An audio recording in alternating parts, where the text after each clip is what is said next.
Hello students, welcome to Edumantra. আচ্ছা, তোমরা যারা ভিউয়ার্স যারা আছো তারা তো সবাই জানো যে WBCS 2025 মেন্সে একটা নতুন বিষয় আসতে চলেছে, সেটা হচ্ছে বাংলার ঐতিহ্য এবং সংস্কৃতি। তো শুধুমাত্র WBCS মেন্সের জন্য নয়, এটা আমাদের জানার জন্য কিন্তু খুব ইম্পর্ট্যান্ট একটা বিষয়, যেটা হচ্ছে বাংলার ঐতিহ্য এবং সংস্কৃতি। দেখো, বাংলার যে নিজস্ব যে ঐতিহ্যগুলো রয়েছে না, তো এগুলো অনেক সময় আমরা এখন অনেক কিছুই জানি না, বা এগুলো সম্পর্কে আমরা হয়তো গানগুলো শুনেছি বা এগুলো সম্পর্কে জানি, মানে শুনেছি বা দেখেছি, কিন্তু এগুলো কি বা এর মানে শুরু হলো কোথা থেকে, কেমনভাবে উৎস বা কিভাবে এর বিবর্তন হয়েছে, সেগুলো সম্পর্কে আমরা খুব একটা ওয়াকিবহাল নই। তো আজকের আমাদের যে সেশনটা আসবে, তো সেই সেশনে আমরা এরকমই কিছু একটি বিষয় নিয়ে আলোচনা করব। তো এই সেশনগুলোতে আমরা এই ধরনের বিষয়গুলো নিয়ে আলোচনা করব, যেগুলো কিন্তু বাংলার নিজস্বতা, অর্থাৎ বাংলার তার নিজস্বতা নিয়ে যে যে বিষয় গুরুত্বপূর্ণ পদক্ষেপ এগিয়েছে, সেই বিষয়গুলো কিন্তু আমাদের এই ভিডিও বা এই সেশনের চর্চিত বিষয়। শুধুমাত্র WBCS নয়, এটা কিন্তু আমাদের প্রত্যেকেরই কিন্তু জানা উচিত। অতএব আজকের আমাদের বিষয় আমরা যেটাতে যাব, সেটা হচ্ছে যে বাংলা গণসঙ্গীতের ধারা। এবার প্রশ্ন হচ্ছে যে বাংলা গণসঙ্গীত এটা আবার কি, বা গণসঙ্গীতকে আমরা আদপেও কেউ শুনেছি? আমরা সবাই শুনেছি। এই মুহূর্তে সব থেকে যে বিষয়টি চর্চিত, যে গানটি সব থেকে বেশি চলছিল, সেটা হচ্ছে আমি বাংলায় গান গাই, আমি বাংলার গান গাই, প্রতুল মুখোপাধ্যায়ের গান। এবং সবাই আমরা কম বেশি এই গানটা কিন্তু শুনেছি। এই গানটা কিন্তু গণসঙ্গীত একটি। চলো আজকে আমরা জানবো সেই গণসঙ্গীত কেমনভাবে এলো, বা সেটা কি, এবং কিভাবে সেই গানগুলি বিবর্তিত হয়েছিল, এবং কেনই বা এই গানগুলি গাওয়া হতো। চলো আজকের আমাদের বিষয় হচ্ছে সেটা। তো প্রথম কথা হচ্ছে যে গণসঙ্গীত হচ্ছে যে বিংশ শতাব্দীর একটি প্রতিবাদী এবং সংস্কারবাদী শিল্পধারা হচ্ছে গণসঙ্গীত।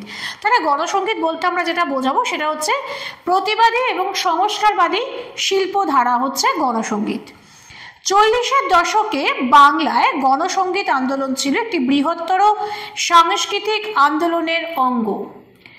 40-এর দশকে অর্থাৎ 1940s, এই সময়তে আমরা দেখব যে বাংলার একটি বৃহত্তর এবং সাংস্কৃতিক আন্দোলনের অঙ্গ ছিল এই গণসঙ্গীত। এবং শুধু গানে নয়, শিল্প সাহিত্যের নানা ক্ষেত্রে কিন্তু 40-এর দশকে বেশ একটু লক্ষণীয় বিকাশ ঘটেছিল, যাকে সাধারণত আমরা বলছি কি বামপন্থী বা মার্ক্সবাদী সাংস্কৃতিক আন্দোলন। অ্যাকচুয়ালি 1940s, এই 40s-এর আমলে দেখা গেল যে শিল্প সাহিত্য সংস্কৃতি সর্বদিক থেকে একটা অন্যতর ভাবনা কাজ করতে শুরু করলো, এবং শিল্পের ক্ষেত্রেও নতুন নতুন ভাবনা এলো। সাহিত্যের ক্ষেত্রেও আমরা দেখব যে এর আগের যে সাহিত্য ভাবনা, সেই ভাবনার একটা আমূল পরিবর্তন হলো। এবং দেখো, শুধু শিল্প বা সাহিত্যে তো এটা থেমে থাকতে পারে না, ন্যাচারালি তার প্রভাবটা পড়লো কোথায়? গানে। তো সুতরাং এই সময় থেকে দেখা গেল গণসঙ্গীতের একটা জোয়ার এলো, এবং এই জোয়ারকে আরও বেশি এগোতে সাহায্য করলো কারা? না, বামপন্থী বা মার্ক্সবাদী সাংস্কৃতিক আন্দোলন। এবং এই গণসঙ্গীত কাকে বলে, এক্ষেত্রে আমরা কয়েকজনের কথা বলতে পারি। সেটা হচ্ছে, প্রথম যেটা আমরা বলবো সেটা হচ্ছে সঙ্গীতকার সলিল চৌধুরী। ছবি দেখছো, সলিল চৌধুরীকে নিশ্চয়ই তোমরা সবাই চেনো। আমরা সকলেই মোটামুটিভাবে সলিল চৌধুরীর সঙ্গে পরিচিত, কারণ সলিল চৌধুরীর সুরে কে গায়নি? লতা মঙ্গেশকর থেকে শুরু করে সবাই মোটামুটি স্বর্ণযুগের সমস্ত শিল্পী তার সুরে গান গেয়েছেন। সুতরাং এই সলিল চৌধুরীর ভাষায় কিন্তু শ্রমজীবী মানুষের আশা আকাঙ্ক্ষা সংগ্রামের সাংগীতিক ইতিহাসকেই বলা হচ্ছে গণসঙ্গীত।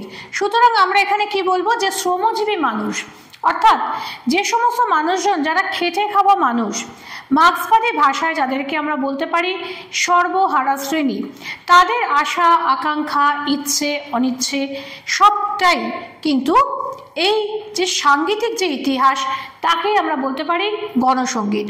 এবং গবেষক শম্ভুনাথ ঘোষের বিচারে যে সঙ্গীত জনগণকে দেশপ্রেমে উদ্বুদ্ধ করে এবং যে সঙ্গীতের মাধ্যমে জনগণ, সাধারণ মানুষ, একদম যারা সাধারণ খেটে খাওয়া মানুষ, তারা যারা দেশপ্রেমে উদ্বুদ্ধ হয় তাকেই আমরা বলতে পারি স্বদেশাত্মক বা রাষ্ট্রীয় গীতি বা গণসঙ্গীত। অর্থাৎ এখানে গণসঙ্গীত বলতে কিন্তু আমরা তিনটে তাকে পরিভাষা দিতে পারি। সেটা হচ্ছে কী কী পরিভাষা বলতে পারি? একটা হচ্ছে স্বদেশাত্মক, আর একটা হচ্ছে রাষ্ট্রীয় গীতি এবং একটা হচ্ছে গণসঙ্গীত। এই তিনটে ভাষাতেই কিন্তু আমরা গণসঙ্গীতকে পরিভাষিত করতে পারি। ঠিক আছে, এরপর আমরা যাব সেটা হচ্ছে যে বাংলা গণসঙ্গীত। অর্থাৎ গণসঙ্গীত কিন্তু যে শুধুমাত্র বাংলাতেই হবে তা কিন্তু নয়। বাংলা থেকে আমরা বলে থাকছি গণসঙ্গীত, কিন্তু অ্যাকচুয়াল এটা বিভিন্ন দেশে বিভিন্ন ভাষায় সাধারণ মানুষের যে বক্তব্য সেইটাই কিন্তু এই গানগুলির মধ্যে উঠে এসছে। এবং গণসঙ্গীত বাংলা গানের হচ্ছে এমন একটি ধারা যেখানে শিল্পীর সৃজনশীলতা এবং মননের পরীক্ষা নিরীক্ষামূলক একটি ফসল বলে মূল্যায়ন করার থেকেও অধিক গুরুত্বপূর্ণ সেটা হচ্ছে সময়, সমাজ, রাজনৈতিক পট পরিবর্তনে শোষিত মানুষের অধিকার। তাহলে সুতরাং আমি অনেকটা একসাথে গড়গড় করে পড়ে ফেললাম। সেটা হচ্ছে যে গণসঙ্গীত বাংলা গানের একটি ধারা। দেখো, বাংলা গানের বিভিন্ন ডাইমেনশনস আছে। যেমন ধরো রবীন্দ্রনাথের গানের একটি ধারা আছে, সেখানে রবীন্দ্র গান বা রবীন্দ্র সঙ্গীত যাকে আমরা বলি তার বিভিন্ন পর্যায় আছে, তার বিভিন্ন ভাবনা আছে। সেই জায়গা থেকে 1940s অর্থাৎ 40-এর দশক সম্পূর্ণরূপে অনেকটা সরল, অর্থাৎ প্যারালাল, সমান্তরালভাবে রবীন্দ্রসঙ্গীতের পাশাপাশি বা শাস্ত্রীয় সঙ্গীতের পাশাপাশি আরেকটি জিনিস উঠে এলো, যেখানে যে জায়গাটাতে কী কী ধরা পড়লো গানের মধ্যে, সেটা হচ্ছে কি সময়, সমাজ এবং রাজনৈতিক পট পরিবর্তন। অর্থাৎ সেই সময়কালে যে রাজনৈতিকভাবে যে চেঞ্জটা এসছিল, প্রতিটা মানুষের জীবনে তাদের ভাবনায় যে পরিবর্তনগুলো আসছিল, সেই পরিবর্তনের অঙ্গ হিসেবে উঠে এলো গণসঙ্গীত। সুতরাং সেখানে এটা এমন একটি ধারা যেটা শিল্পীর সৃজনশীলতা এবং মননের পরীক্ষা নিরীক্ষামূলক একটি ফসল। অর্থাৎ যে আমরা যেটা ভাবছি, যা যা করছি, সেই সময়কালটাকে সম্পূর্ণরূপে একটি গানের মাধ্যমে তুলে ধরা। অর্থাৎ এর আগে কি ছিল, যে আমাদের গান বলতে যেটাকে আমরা বুঝতাম অতি প্রাচীনকালে, যেটা আমরা দেখেছি সেটা হচ্ছে কি চর্যাগীতি। যখন আমরা পড়তে গেছি তখন সেখানে আমরা দেখেছি কি যে চর্যাগীতির মধ্যে একটা বিশেষ সময়কালের কিছু লৌকিক পট তুলে ধরা হয়েছিল চর্যাগীতিতে। তারপরে যখন তার পরবর্তী ক্ষেত্রে যখন গান এগোলো এবং যখন মঙ্গলকাব্য আমরা পড়লাম, মঙ্গলকাব্য গীত হতো এবং সেখানে আরেক ধরনের ভাবনা চিন্তা এলো। কিন্তু তখন মানুষ তো ক্রমশ পরিবর্তনশীল এবং মানুষের ভাবনাগুলো সময়ের সঙ্গে সঙ্গে এগিয়ে চলেছে নদীর মতন। তো সেই নদীর মতন এগিয়ে চলার সময়কালকে তখন আমরা কি বলছি, যে শিল্পীর যে সৃজনশীলতা বা ক্রিয়েটিভিটি, যাকে আমরা ইংলিশে বলি ক্রিয়েটিভিটি, সেই ক্রিয়েটিভিটি আর তার যে মানে মানসিক যে চিন্তা, সেই চিন্তাগুলোই একটি পরীক্ষা নিরীক্ষামূলক ফসল। এবং যেটা কাকে গুরুত্ব দিল, সময়কে দিল গুরুত্ব, তার সঙ্গে সমাজ এবং রাজনৈতিক পট পরিবর্তনে শোষিত মানুষের অধিকার, বিদ্রোহ বা মতাদর্শনে তাদের জাগ্রত করার সময় উপস্থিত হলো। এবং যদি আমরা সংজ্ঞার্থ নিরূপণ করতে যাই, সেখানেও কিন্তু এই বিষয় নিয়ে বেশ কিছু মতভেদ দেখা যাবে। অর্থাৎ সাহিত্যর ক্ষেত্রে বা গানের ক্ষেত্রে আমরা একটা জিনিস লক্ষ্য করব, যে সেটা কিন্তু কখনোই একই রকমভাবে চলে না। অর্থাৎ সেখানে কিন্তু বহুবার কিন্তু পট পরিবর্তন হয়। অর্থাৎ আমার কাছে যেটা ঠিক মনে হচ্ছে বা আমি যেটাকে ভাবছি, সেটা যে সবসময় তুমিও সেই একই ভাবনায় ভাবিত হবে তা কিন্তু একেবারেই নয়। অতএব সেখানে তুমি কিন্তু একটু আলাদা রকম ভাবতেই পারো এবং সেই জন্য বেশ কিছু মতদ্বৈততা রয়েছে, মত পার্থক্য কিন্তু সেখানে রয়েছে। এরপরে আমরা যেটাতে যাব সেটা হচ্ছে কি, যে আমাদের বেশ কিছু অ্যাডের কথা বলবো। সেটা হচ্ছে প্রথম যে অ্যাডটার কথা বলবো 2024 WBCS 2024 আমাদের অনলাইন অফলাইন দু রকমেরই ক্লাস কিন্তু রয়েছে। এবং যারা এখনও ভাবছো যে 2024 WBCS তো দেবো এবং তার জন্য কোথায় কিভাবে পড়াশোনা করব, সেই কারণে তাদের জন্য কিন্তু WBCS প্রিলিমিনারি এবং WBCS মেন্স এই দুটোরই কিন্তু পড়াশোনা রীতিমতো শুরু হয়ে গেছে। অনলাইন এবং অফলাইন দু রকমেরই ক্লাস কিন্তু রয়েছে এবং সব থেকে যেটা সুবিধা সেটা হচ্ছে একদম affordable price, pocket friendly monthly ফিজের মাধ্যমে তোমরা কিন্তু WBCS এর পুরোপুরি প্রিপারেশন নিতে পারো। কারেন্ট টপিক আলোচনা এবং সেই সঙ্গে প্রত্যেকটা ক্লাসে ডাউট ক্লিয়ার এবং কেমনভাবে কি লিখবে বা কেমনভাবে তোমরা সেগুলোকে সেই কাজগুলো কিভাবে নিজেকে প্রিপেয়ার করবে সেগুলো কিন্তু সম্পূর্ণরূপে তোমাদেরকে সেইভাবে তৈরি করানো হবে যাতে তোমরা একবারেই কিন্তু WBCS পাস করতে পারো। তো সেই জন্য যেটা করতে হবে সেটা হচ্ছে যে স্ক্রিনে দেওয়া নম্বরে এক্ষুনি ফোন করো এবং আমাদের এক্সিকিউটিভসরা রয়েছে তাদের সঙ্গে কথা বলো। অনলাইন অথবা অফলাইন যে কোনো যেটা তোমার পক্ষে সুবিধা, যেটা তোমার পক্ষে যে ক্ষেত্রে যে কোর্সে তোমার আসার সুবিধা সেখানে এক্ষুনি জয়েন করো। চলো এরপরে আমরা আবার চলে যাব আমাদের ক্লাসে এবং এটা কিন্তু যে ক্লাসটা আমি করাচ্ছি এটা কিন্তু 2025-এ তোমাদের আসতে চলেছে এবং 2025-এ তোমরা তো জানো যে ডেসক্রিপটিভের ক্ষেত্রে একদম নিউ সিলেবাস একটা আসছে এবং সেখানে কিন্তু তোমাদের এই বিষয়টি কিন্তু পড়তে হবে এবং যেখানে অনেক কিছুই ধরো আমাদের বেশ খানিকটা অজানা, সেই জন্য এই বিষয়গুলি যদি এখন থেকে যারা ভাবছো 2025-এ পরীক্ষা দেবে তাদের জন্য খুব ভালো হয় যদি তোমরা এখন থেকেই তৈরি হতে থাকো। শুধু তাই নয়, এই বিষয়গুলি আমাদের নিজেদেরকে জানার জন্য খুব ইম্পর্টেন্ট। চলো, সঙ্গীতের রূপকার হিসেবে, গণসঙ্গীতের রূপকার হিসেবে আমরা যার নাম পাই তিনি হচ্ছেন হেমাঙ্গ বিশ্বাস। এই হেমাঙ্গ বিশ্বাস সম্পর্কে আমরা একটু এই ক্লাসে এই সেশনে একটুখানি জেনে নেব। গণসঙ্গীতের রূপকার হেমাঙ্গ বিশ্বাস বলেছেন, স্বদেশ চেতনা যেখানে গণচেতনায় মিলিত হয়ে শ্রমিক শ্রেণীর আন্তর্জাতিকতার ভাবাদর্শের সাগরে মিশল সেই মোহনাতেই গণসঙ্গীতের জন্ম। অর্থাৎ স্বদেশ চেতনা, আমরা প্রত্যেকটা মানুষ কোনো না কোনোভাবে কিছু না কিছুভাবে আমাদের মধ্যে একটা স্বদেশ সম্পর্কে একটা চেতনা তৈরি কাজ করে এবং সেক্ষেত্রে কোনো কোনো ক্ষেত্রে সেই চেতনা অনেক সময় আমাদের মধ্যে অনেক বেশি করে বাইরে উদ্ভাসিত হয়, আবার কোনো কোনো সময় সেটা হয়তো কিছুটা সুপ্ত থাকে। তো সেই মানুষের যে স্বদেশ চেতনা, এখানে যে স্বদেশ চেতনা যখন গণচেতনায় মিলিত হচ্ছে এবং শ্রমিক শ্রেণীর আন্তর্জাতিকতার ভাবাদর্শের সাগরে যখন মিশেছে তখন এই দুইয়ের মেলবন্ধন যে মোহনাতে হলো সেখান থেকে কিন্তু গণসঙ্গীতের জন্ম হলো। আবার অন্যত তিনি এখানেই বলেছেন যে স্বাদেশিকতার ধারা যেখানে সর্বহারার আন্তর্জাতিকতার সাগরে গিয়ে মিশেছে। অর্থাৎ যারা বিশ্বের বেশিরভাগ যে মানুষ যারা হচ্ছে যে সর্বহারা শ্রমিক শ্রেণীর মানুষ, এদের কাছে অনেক কিছু নেই, কিন্তু যেটা আছে সেটা হচ্ছে ভাবনা, চিন্তা, মনন এবং তার সঙ্গে মিশল কি আন্তর্জাতিকতা। স্বাদেশিকতার ধারা যেখানে সর্বহারার আন্তর্জাতিকতার সাগরে গিয়ে মিশল সেই মোহনাতেই কিন্তু গণসঙ্গীতের জন্ম হলো।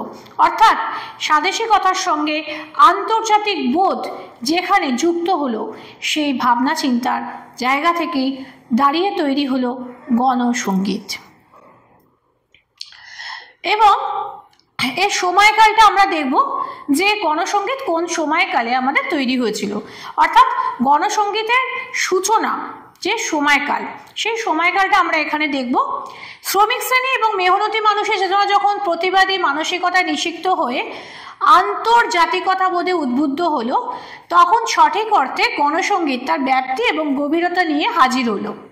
তো দেখা যাচ্ছে যে না 40-এর যে দশক, সেই দশককে আমরা বলতে পারি যে মানুষের নতুন ভাবনা চিন্তার মানসিকতার জন্মকাল হচ্ছে এই 30 থেকে 40-এর দশক এবং কল্লোল কালিকলমের সময় এক ঝাঁক নতুন নতুন লেখক, নতুন শিল্পী এবং শিল্প, সাহিত্য, চিত্রকলা সর্ব জায়গাতে নতুনত্বের পরিচয় এই সময় থেকে এলো।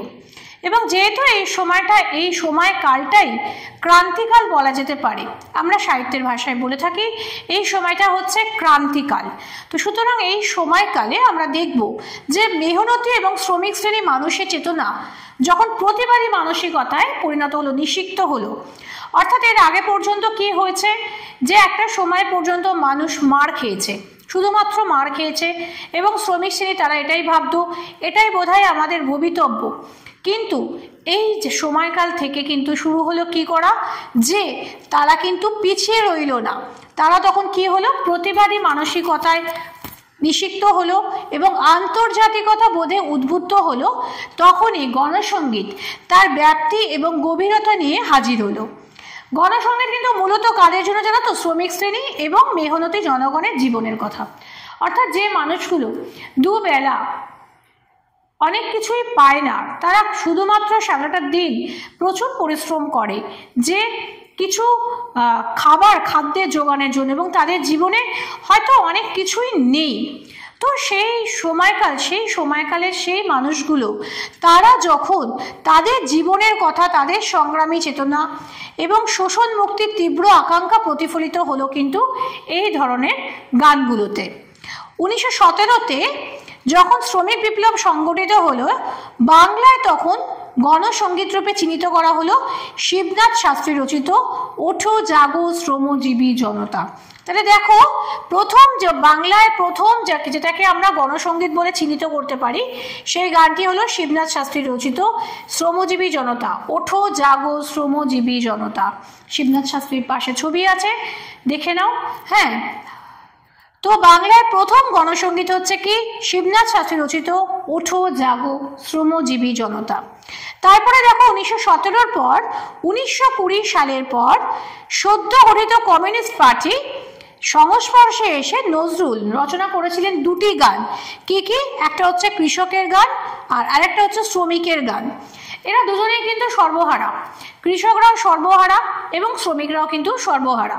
অর্থাৎ এই দুই জাতের মানুষের মধ্যেই কিন্তু আমরা দেখব যে প্রচুর পরিমাণে না পাওয়া রয়েছে। অর্থাৎ তারা নিষ্পেষিত শ্রেণী, সব থেকে নিচু স্তরের তৃণমূল স্তর মানে আমাদের পার্টি তৃণমূল নয়, কিন্তু তৃণমূল স্তর মানে একদম নিচের যে স্তর, সেই তৃণমূল স্তরের মানুষ হচ্ছে এই দুই জাতীয়া, মানে যারা আমাদের শহরে শ্রমিক শ্রেণী এবং গ্রামে কৃষক শ্রেণী, যারা কষ্ট করে ফসল বা অন্যান্য বিভিন্ন জিনিস উৎপাদনের কাজে ব্যবহৃত হয়, কিন্তু তারা তাদের জীবনে অনেক কিছুই সেই জিনিসগুলো অনেক কিছুই তারা কখনোই পায় না। তো এদের এই দেখো সময়গুলো দেখো 1925 সাল, তার মানে দেখো 17-তে প্রথম শ্রমিক বিপ্লব যখন সংগঠিত হলো তখন এই গানটা লেখা হলো ওঠো জাগো শ্রমজীবী জনতা।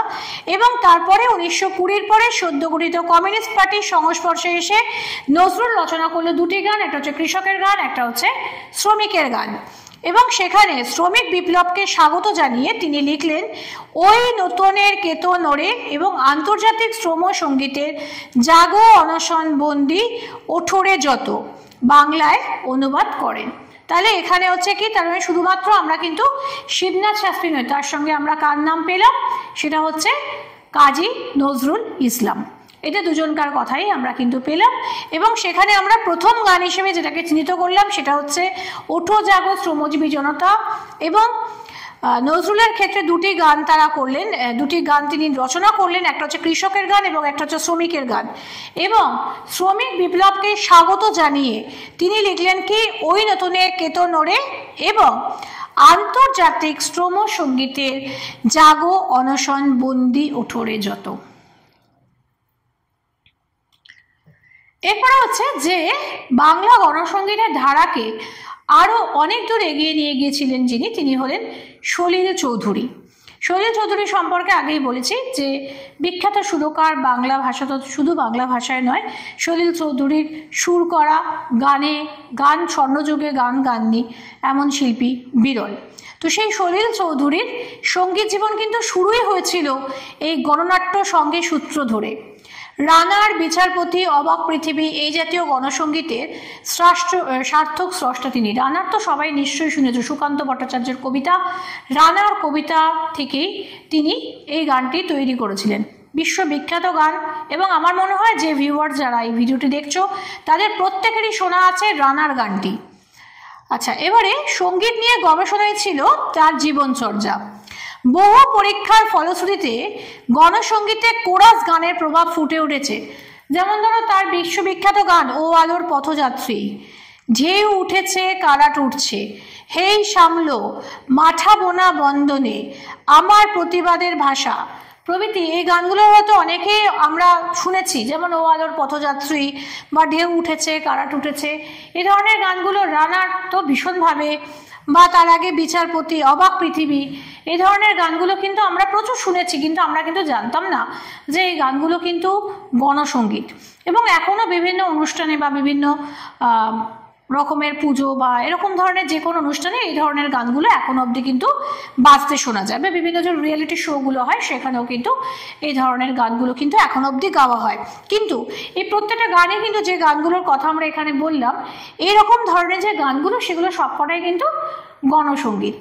দেখো, এই সমস্ত কালজয়ী গানে গণসঙ্গীতের ব্যবহারে তিনি উদ্ভাবনী শক্তির পরিচয় রেখেছিলেন, এবং এই ধরনের যে গানগুলো তিনি করলেন তার যে ভাষা এবং তার যে সুরের যে ওঠা নামা আর কি, এবং তার সঙ্গে তার বিভিন্ন বাদ্যযন্ত্রের ব্যবহার, সেগুলো সব জায়গাতে তিনি কিন্তু একটা উদ্ভাবনী শক্তির পরিচয় রেখেছিলেন। তাহলে সুতরাং আমরা এখানে দেখব যে সময়কাল হিসেবে আমরা যে সময়টা পাচ্ছি সেটা হচ্ছে, আমি বলেছি 40s সময়, 1940-এর দশক। তো তার আগে 1917 যখন শিল্প বিপ্লব তৈরি হলো, তখন থেকে কিন্তু গণসঙ্গীত আস্তে আস্তে ভারতবর্ষের বাংলার কাছে, বাংলার মধ্যে কিন্তু এগোতে শুরু করলো, যার প্রথম ফল আমরা দেখলাম শিবনাথ শাস্ত্রীর লেখা ওঠো জাগো শ্রমজীবী জনতা। দ্বিতীয়ত আমরা যেটা পেলাম 1920-তে যখন কমিউনিস্ট পার্টি প্রথম তৈরি হচ্ছে, ঠিক সেই সময় দেখা যাচ্ছে নজরুলের দুটি গান রচনা করলেন, যার মধ্যে একটি হচ্ছে কৃষকের গান এবং একটি হচ্ছে শ্রমিকের গান। শুধু তাই নয়, তিনি আরও লিখলেন ওই নতুনের কেতনরে এবং আন্তর্জাতিক শ্রমসঙ্গীতের জাগো অনশন বন্দি ওঠরে যত, এই দুটো বাংলায় অনুবাদ করলেন। তার মানে 1917 কাল সময় থেকে 17 থেকে নিয়ে গণসঙ্গীতের যাত্রা কিন্তু ধীরে ধীরে সৃষ্টি হলো, এবং তাকে আরও বেশি এগিয়ে নিয়ে গেলেন কে? বাংলার কালজয়ী সুরকার সলিল চৌধুরী।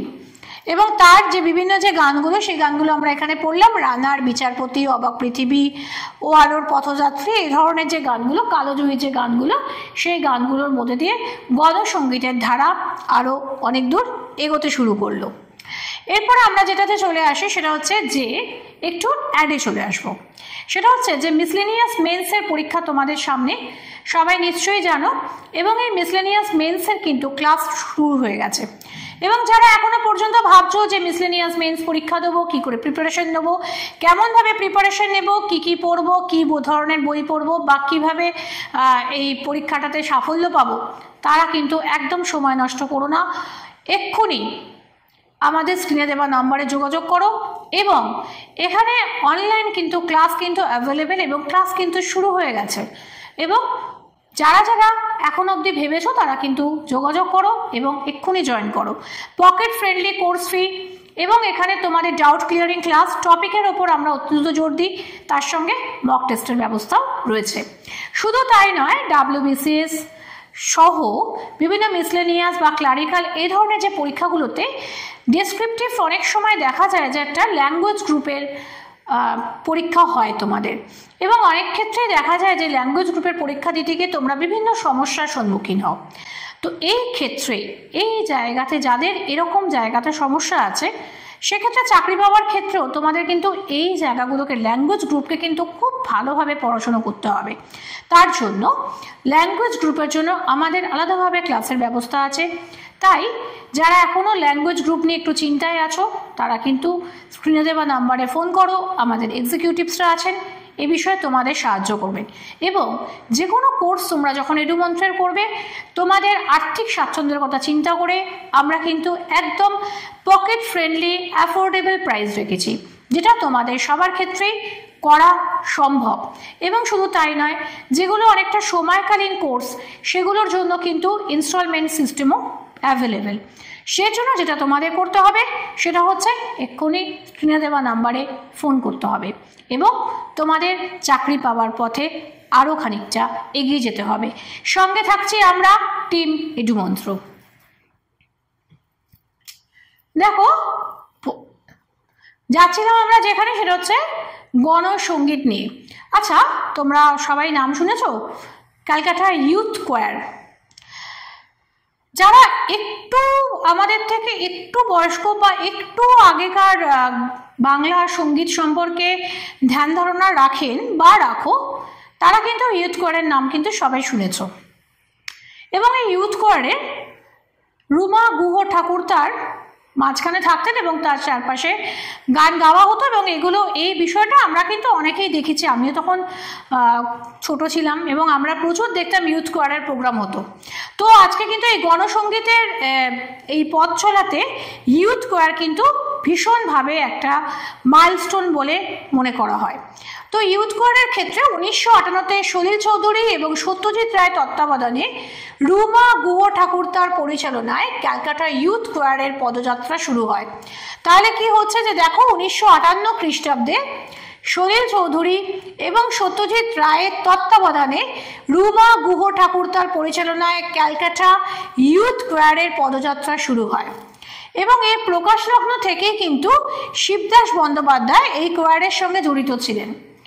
আমরাও দেখেছি বহু গান সেই সময় যে ভীষণভাবে গানগুলো বিখ্যাত ছিল। তো এই বাংলা সঙ্গীত তথা চলচ্চিত্র গীতির এক অবিস্মরণীয় ব্যক্তিত্ব ছিলেন এই শিবদাস বন্দ্যোপাধ্যায়। ভূপেন হাজারিকা রচিত বিভিন্ন অহমিয়া গান, মানে অসমিয়া গান আর কি। ভূপেন হাজারিকাকে নিশ্চয়ই তোমরা সবাই চেনো। ভূপেন হাজারিকার বেশ কিছু গান তো নিশ্চয়ই সবার শোনা আছে। যারা বাংলা গান একটু শোনো তাদের সকলেরই নিশ্চয়ই ভূপেন হাজারিকার গান শোনা আছে। এবং দেখো, আমরা হয়তো অনেকেই জানতাম না যে ভূপেন হাজারিকা এবং রুমা গুহ ঠাকুরতা এরা সকলেই কিন্তু গণসঙ্গীতের বিশ্ববিখ্যাত শিল্পী, বিশ্ববিশ্রুত শিল্পী। এবং ক্যালকাটা ইউথ কোয়ার এও কিন্তু গণসঙ্গীতের একটি মাইলস্টোন। তো এই ভূপেন হাজারিকা রচিত বিভিন্ন অহমিয়া গানের বাংলা অনুবাদ করে তিনি গানগুলিকে বাংলা জনপ্রিয়তার শীর্ষে তুলে দিয়েছিলেন। যেমন ধরো শিবদাস বন্দ্যোপাধ্যায় লেখা ভারতবর্ষ সূর্যের এক নাম, ভারত আমার ভারতবর্ষ ইত্যাদি গান কিন্তু আজও স্মরণীয় হয়ে আছে। গণসঙ্গীতের বিস্তীর্ণ অঙ্গনে তার ভূমিকা কিন্তু নিঃসন্দেহে অনস্বীকার্য। তার অনুবাদে ভূপেন হাজারিকার গাওয়া বিস্তীর্ণ দুপারে, গঙ্গা আমার মা, রাজা মহারাজাদের দোলা ইত্যাদি গান কিন্তু বাংলার জনলোকে অভূতপূর্ব সাড়া জাগিয়েছিল। এখনো বেশ কিছু গান যেগুলো আমরা আগে পড়লাম বা এখনো যে গানগুলো পড়লাম, এগুলো কিন্তু বিভিন্ন অনুষ্ঠান বা রিয়েলিটি শোতে কিন্তু আমরা এখনো শুনতে পাই এই ধরনের গানগুলো। পৃথিবীখ্যাত বিখ্যাত একটি গান আছে উই শ্যাল ওভারকাম, নিশ্চয়ই সবাই শুনেছ। আগের যে ব্রতচারী ক্যাম্প হতো না, এই ব্রতচারী ক্যাম্পে কিন্তু এই উই শ্যাল ওভারকাম এই গানটা কিন্তু ভীষণভাবে গাওয়া হতো। এবং এর একটা বাংলায় আছে আমরা করব জয়, বঙ্গানুবাদ কিন্তু আমরা করব জয়। এই স্মরণীয় ব্যক্তিত্বের অসাধারণ রচনা।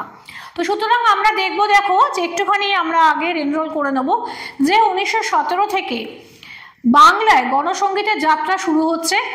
এবং প্রথমত মেহনতি মানুষ, খেটে খাওয়া মানুষদের ভাবনা চিন্তা, তাদের মনন, এগুলোকে নিয়ে বাংলা গণসঙ্গীতের বিষয়।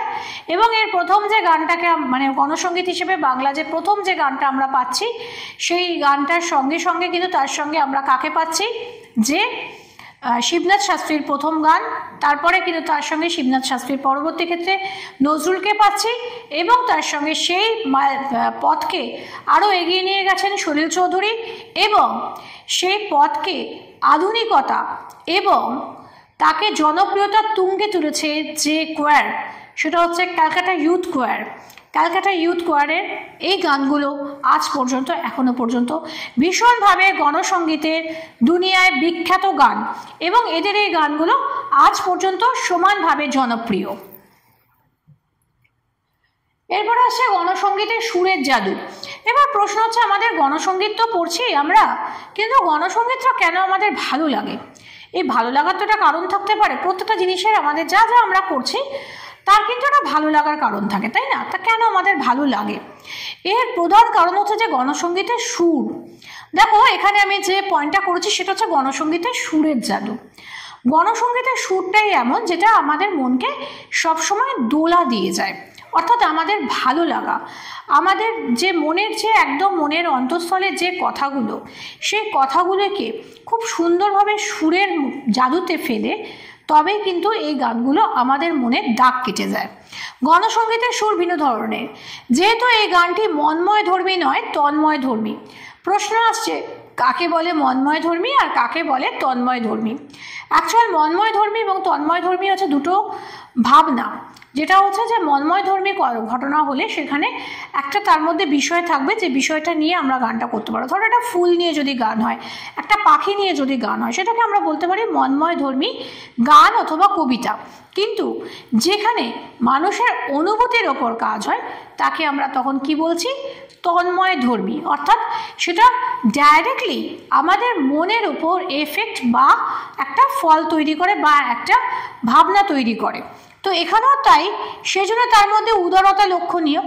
তবে এই গানগুলি এমনই জনপ্রিয় যে একদা বেশ কয়েকজন নামী কবিয়াল এবং লোকগীতিকার, যেমন ধরো শেখ গুমানি দেওয়ান, রমেশ শীল, নিবারণ পণ্ডিত প্রমুখ, এরা গণসঙ্গীতের ধাঁচেই গান বাঁধেন এবং চতুর্দিকে তারা তার প্রভাবকে সম্প্রসারিত করেন। মানে এই গানগুলো, গণসঙ্গীতগুলো এতটাই মানুষের মনের মধ্যে এসেছিল যে দেখা গিয়েছিল যে সেই সময় মানুষ গণসঙ্গীত শুনতে ভীষণভাবে ভালোবাসছে এবং গণসঙ্গীত তাদের মনে এমনই একটা প্রভাব ফেলেছে যে সেই সময় যে কবিয়াল বা লোকগীতিকার তারাও কিন্তু গণসঙ্গীতের সুরের ধাঁচে তারা কিন্তু তাদের গানগুলো বাজে, যাতে লোকে শোনে। মানে যখন যে জিনিসটা দেখো, আমাদের যেটা ভাবনাটা, যেটা ভালো লাগা, সেই ভালো লাগাটা অনেক সময় সেই সুর বা সেই কণ্ঠ বা সেই ভাবনা যেগুলো আমাদের মনকে নাড়িয়ে দিয়ে যায়, সেটা অনেক সময় আমরা তখন কি করি, অনেক বেশি করে তার প্রতি মানে আকর্ষিত হই। তো গণসঙ্গীত কিন্তু মানুষের মনে এই জায়গাটা তৈরি করেছিল, যার রেজাল্ট কি হলো যে এই গানগুলো তো জনপ্রিয় হলোই, সমানভাবে কবিয়ালরা তাদের যখন গান বাজছেন সেই গানের সুরগুলোর মধ্যে গণসঙ্গীতের প্রভাবটা কিন্তু এসে পড়ছে।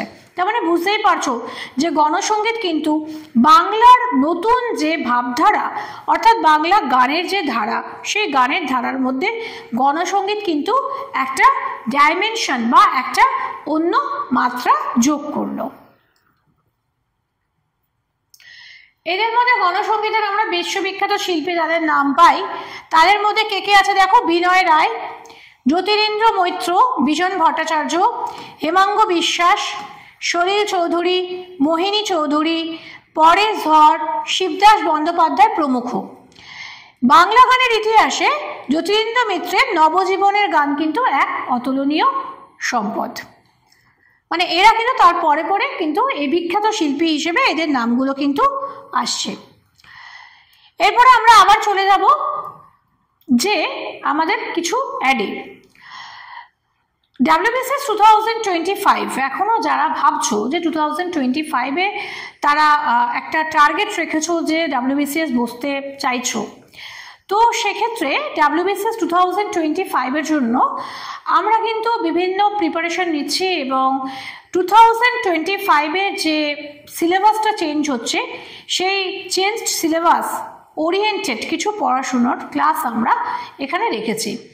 যাদের তোমাদের মনে হচ্ছে যে তোমরা এই ধরনের ক্লাসগুলো করতে চাইছো বা ভাবনা চিন্তা করছো, তাদের জন্য কিন্তু রেজিস্ট্রেশন চলছে এবং একদম নতুন লেটেস্ট যে তোমাদের যে পড়াশোনাগুলো যেভাবে করতে হবে, BCS 2025-এ যেভাবে তোমাদের পরীক্ষাগুলো দিতে হবে, সেইভাবেই কিন্তু এখানে তোমাদের ক্লাসগুলো করানো হবে। তো সুতরাং যারা এখন অবধি ভাবছো 2024-এর যে কোনো কারণেই হোক তোমরা পরীক্ষা দেবে এবং দেবার পরে আরেকটু এগিয়ে ভাববে 2025-এ পড়াশোনা করব বা 2025-এর জন্য প্রিপারেশন নেবো, তারা কিন্তু একদমই সময় নষ্ট করো না, কারণ নতুন সিলেবাস অনেক বেশি বুঝতে হবে, অনেক বেশি খাটতে হবে। সুতরাং তার জন্য অবশ্যই তোমরা জয়েন করতে পারো WBCS 2025 এটু মন্ত্র অনলাইন ব্যাচে। শুধু এখানে তাই নয়, এছাড়া আমাদের RRB group of group D 2025-এর জন্য ক্লাস কিন্তু শুরু হয়ে গেছে। তো অতএব যারা এখনো ভাবছো যে এই পরীক্ষাটি দেবে অথচ কোথাওই এখনো জয়েন করোনি, জয়েন করার কথা ভাবছো, তারাও কিন্তু এখানে ফোন করতে পারো, যোগাযোগ করতে পারো। অবশ্যই কিন্তু এই যে কোনো কোর্স যখন আমরা বলবো তখন সেখানে কিন্তু এই কোর্সগুলোর ক্ষেত্রে আমরা কিন্তু অ্যাফোর্ডেবল প্রাইস রেখেছি তোমাদের জন্য, যাতে তোমাদের কোনো অসুবিধা না হয়। এবং শুধু তাই নয়, একসঙ্গে তোমরা সঙ্গে টাকা দিয়ে তোমরা ভর্তি হতে পারো। আদারওয়াইজ যাদের মনে হচ্ছে একটু অসুবিধা আছে তাদের জন্য মান্থলি ফিজের কিন্তু সুব্যবস্থা আছে, এছাড়া ইনস্টলমেন্ট সুবিধা আছে। তো সুতরাং যাদের মনে হচ্ছে যে এখনো অবধি চুপচাপ চিন্তা করছো যে কোথায় পড়বো, কিভাবে পড়বো, বা পড়াশোনাটা কেমনভাবে করলে চাকরিটা পাবোই, তারা কিন্তু সময় নষ্ট না করে এক্ষুনি ফোন করে নাও আমাদের স্ক্রিনে দেওয়া নম্বরে। এবং তার জন্য এই যে স্ক্রিনে দেওয়া আমাদের নাম্বার আছে, এই নাম্বারে এক্ষুনি যোগাযোগ করো এবং আমাদের এক্সিকিউটিভসরা রয়েছেন তাদের সাথে কথা বলো, নিজেদের ডাউট ক্লিয়ার করো এবং ক্লাসে জয়েন করো। চলো, আমাদের এরপরে গণসঙ্গীত নিয়ে আলোচনা হচ্ছিল। তো গণসঙ্গীত নিয়ে আলোচনা করতে গেলে আমরা প্রায় শেষের মুখে এসে পৌঁছেছি। সলিল চৌধুরী সুরারোপিত সুকান্ত ভট্টাচার্যের রানার, খুব বিখ্যাত একটি কবিতা সুকান্ত ভট্টাচার্যের রানার কবিতাটি। এবং এই রানার কবিতাটির সঙ্গে সঙ্গে সত্যেন্দ্রনাথ দত্তের পালকির গান অথবা তার নিজস্ব সৃষ্টি গায়ের বধূ গানগুলি শ্রমজীবী জনসাধারণের সুখ দুঃখ হাসি কান্না জীবন্ত দলিল। এবং এই গণসঙ্গীতে হেমন্ত মুখোপাধ্যায়ের অতুলনীয় জনপ্রিয়তা এই সঙ্গীতকে দৃঢ় প্রতিষ্ঠা দিয়েছে। অর্থাৎ হেমন্ত মুখোপাধ্যায়ের যে ভয়েস, একটা সুন্দর একটা ভারী যে গলা এবং তার গলার যে ওঠা নামা, এই গলার যে কণ্ঠস্বর, সেই কণ্ঠস্বরের জাদু এবং সলিল চৌধুরীর সুর, এই দুইয়ের মেলবন্ধনে এই গানগুলি আজও কিন্তু মানুষের মুখে মুখে ঘোরে। দেখো, আমরা সকলেই কিন্তু এই গানগুলো সবাই শুনেছি বা সবাই আমরা জানি, কিন্তু হয়তো আমরা অনেকেই জানি না এই গানগুলো সবগুলোই কিন্তু গণসঙ্গীত। হেমন্ত মুখোপাধ্যায়ের রানার তো তোমরা সবাই শুনেছো, বা পালকির গান বা কোনো এক গায়ের বধূ আমাদের সবারই শোনা, প্রত্যেকেই আমরা কোনো না কোনোভাবে আমরা শুনেছি বা শুনে থাকি। এছাড়া বিভিন্ন রিয়েলিটি শো এর মধ্যেও কিন্তু এই গানগুলো গাওয়া হয়। তো এই গানগুলোর সম্পর্কে আমরা কিন্তু জানতামই না যে এগুলো গণসঙ্গীত বা গণসঙ্গীতের শুরু বা তার আধুনিকতা কেমনভাবে এগিয়েছে। সুতরাং এটা কিন্তু আমাদের সবার জন্য ভীষণভাবে জানাটা প্রয়োজন। দেবব্রত বিশ্বাস, সুচিত্রা মিত্র, হেমন্ত মুখোপাধ্যায় গণনাট্যের সঙ্গে প্রতিভরূপে যে গণসঙ্গীতগুলি পরিবেশন করেছিলেন, সঙ্গীতের দরবারে তা চিরস্মরণীয় হয়ে আছে। এদেরই উত্তরসূরি হিসেবে আমরা যাদের নাম পাচ্ছি, অজিত পান্ডে, সুরেশ বিশ্বাস, প্রতুল মুখোপাধ্যায় প্রমুখ গণসঙ্গীতকে আগামী প্রজন্মের কাছে বহমান রেখেছে। যে কথাটা দিয়ে আমি শুরু করেছিলাম, প্রতুল মুখোপাধ্যায়ের আমি বাংলায় গান গাই, আমি বাংলার গান গাই, এই গানটি সবার মুখে মুখে ফেরে এবং ভীষণ সুন্দর গান। এবং এই গানগুলোকে আমরা কিন্তু সকলেই কিন্তু এখন অবধি জেনে থাকি, কিন্তু এই গানগুলো যে জনসঙ্গীত সেই সম্পর্কে আমাদের সেভাবে আইডিয়া হয়তো ছিল না। আশা করছি এই ভিডিওর মাধ্যমে তোমাদেরকে গণসঙ্গীত সম্পর্কে বেশ কিছু ধারণা দিতে পারলাম। এই ধরনের আরও ভিডিও আমার এই সেশনে আসে, এবং যারা আমার ভিডিও আজকে প্রথম দেখছো বা দেখে থাকো অবশ্যই লাইক করো, বন্ধুদের সঙ্গে শেয়ার করো, এবং তার সঙ্গে যারা প্রথম দেখছো বা এখনো সাবস্ক্রাইব করোনি অবশ্যই চ্যানেলটিকে সাবস্ক্রাইব করো। এডুমন্ত্র চ্যানেলটিকে সাবস্ক্রাইব করার পর বেল আইকনটি প্রেস করে দাও, যাতে যে কোনো ভিডিও এলে তোমাদের কাছে তা প্রথম আসতে পারে। ফিরে আসবো খুব শিগগিরই অন্য কোনো বিষয় নিয়ে। আজকের জন্য এটুকুনি।